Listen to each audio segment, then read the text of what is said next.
The year was 1944. Base. Kilo Victor was a secret station hidden on a volcanic peak in the northern Pacific. It wasn't an airbase or a supply depot. It was a listening post.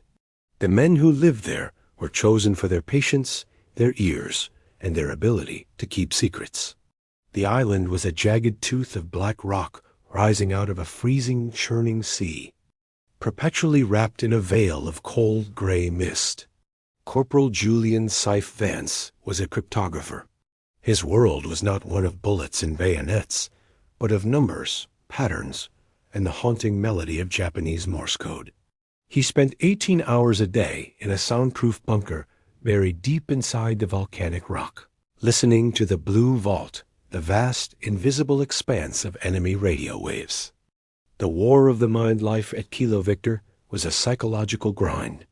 Because the base was a secret, there were no movies, no USO shows, and no mail for months at a time. The men lived in a state of hyperfocus.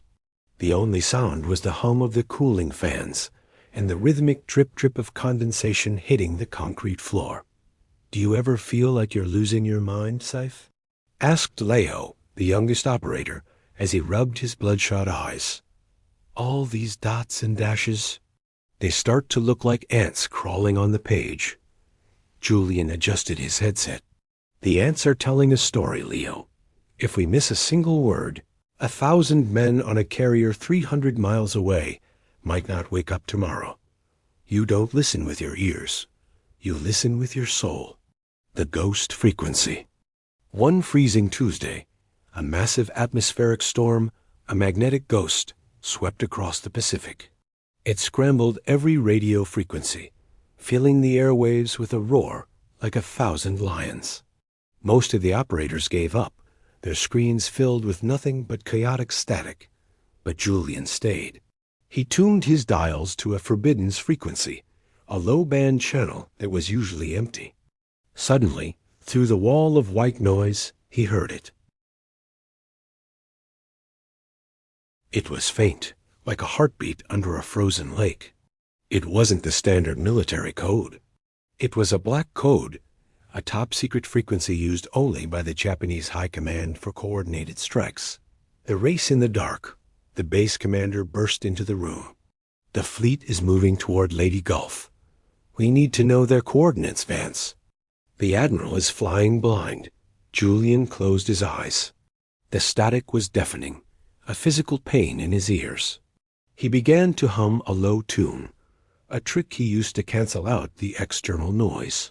He focused solely on the microscopic variations in the pitch of the static.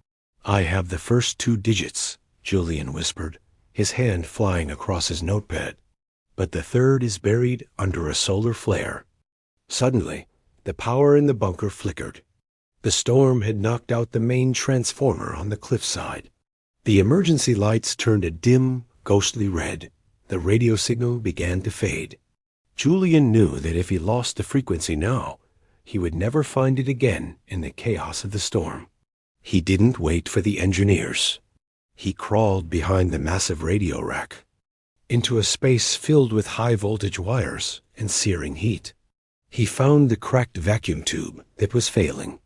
He couldn't replace it. They had no spares. So he took his heavy wool sweater, soaked it in a bucket of cooling water, and wrapped it around the glass tube to keep it from shattering under the heat. Holding the wet cloth in place with his bare hands, he shouted to Leo, "Read the dials." Now, the last digit, the heat from the tube was blistering Julian's palms, and the electrical hum made his teeth ache. But the signal stabilized. 127.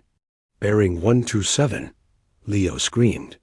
Julian held the connection for 3 more minutes, his body shaking from the strain and the heat until the entire message was decoded.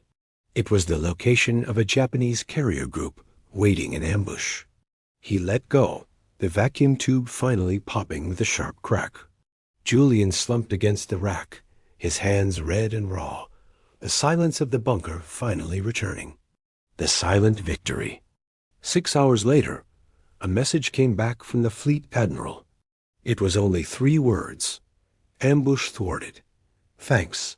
There were no medals given out at Base Kilo Victor. There were no news reports about the corporal who burned his hands to save a fleet.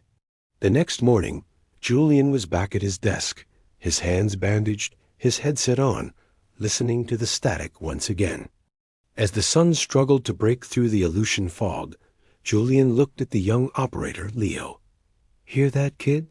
Leo listened intently. "It's just the wind, Syph."